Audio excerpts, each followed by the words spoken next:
Russia వాస్తవంగా ఉక్రెయిన్తో గొడవ పడుతోంది. అదే సందర్భంలో ఇరాన్తో స్నేహం చేస్తోంది. రష్యాలో దాదాపుగా రష్యా కమ్యూనిస్ట్ దేశం, అక్కడ మతాలకు అతీతం, కానీ ముస్లింలకి సంపూర్ణ హక్కులు వినియోగించుకునే అవకాశం కల్పిస్తుంటుంది. చెచెన్ తీవ్రవాదులు లేదా ఎవరైతే ఉన్నారో వాళ్ళు ఇస్లామిక్ రెసిస్టెన్స్ ఫోర్స్తో సంబంధాలు ఉన్నటువంటి వాళ్ళు, వాళ్ళని సైన్యంలో వాడింది. అదే సందర్భంలో అక్కడ మసీదులు, వాళ్ళ మత ప్రార్థనలు, వాళ్ళకి ఎట్లాంటి అబ్జెక్షన్ ఉండదు. ఇతర మతస్థులకు సంబంధించిన కార్యక్రమాలకైతే రిస్ట్రిక్షన్ ఉంటాయి.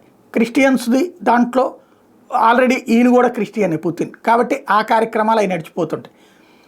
ముస్లింలకైతే ఎలాంటి ఇబ్బంది ఉండదు. ఇప్పుడు ముస్లిం సమాజాన్ని పిలిచి ప్రత్యేకించి మాట్లాడాడు పుతిన్. రష్యా వాళ్ళని పూర్తిగా అంటే ముస్లిం సమాజపు స్వేచ్ఛని గౌరవిస్తుంది అంటూ స్టేట్మెంట్ ఇచ్చుకొచ్చాడు.